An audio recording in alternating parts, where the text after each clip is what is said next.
father knew each other in a little South Georgia community called Lester. My mother grew up the daughter of a store owner and three-quarter Cherokee Creek Indian. Not Cherokee, but Creek.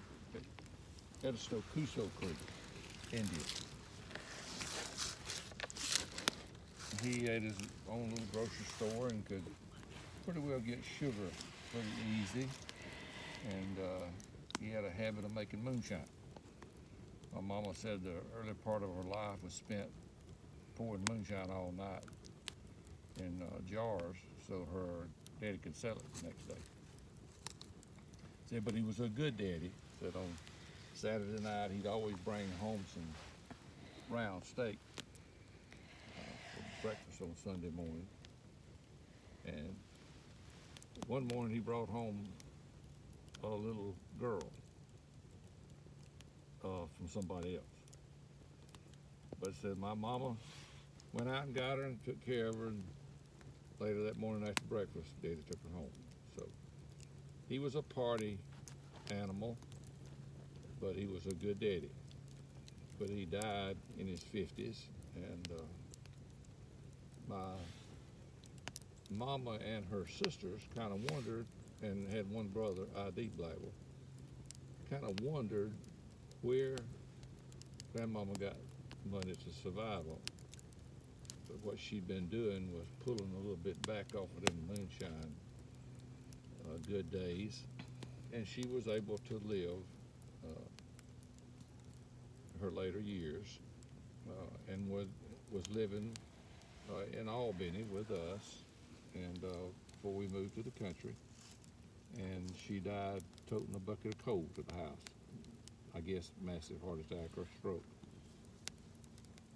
So that was what was Mama had told me about her earlier years when she was growing up. My daddy grew up on Morey Hill in Mitchell County, southwest Georgia, right outside of Lester community. And it was a hard life, old scrabble sand hill.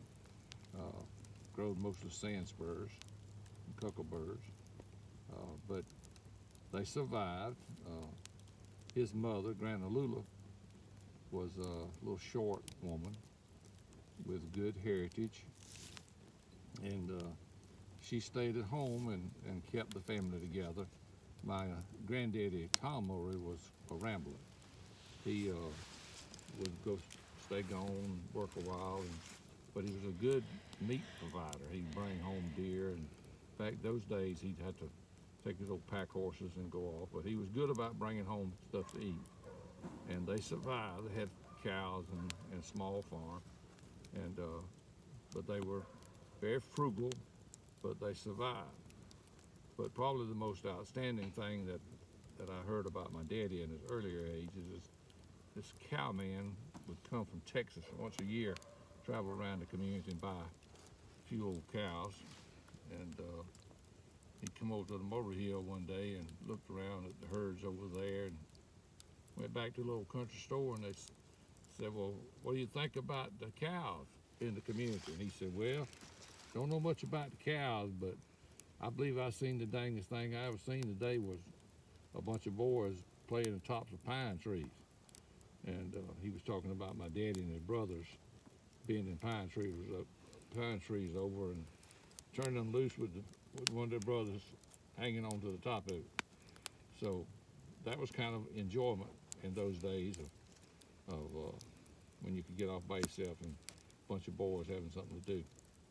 So that was kind of the young life of my mama and my daddy. But one of the interesting things, my mama said she saw him walking down the street in a little community there called Lester, and she said she looked at him, and Daddy was older than my mama. My mama was about 12, and she said, I'm gonna marry that one right there. And at 15 she did. She married my daddy, and they lived together the rest of their life.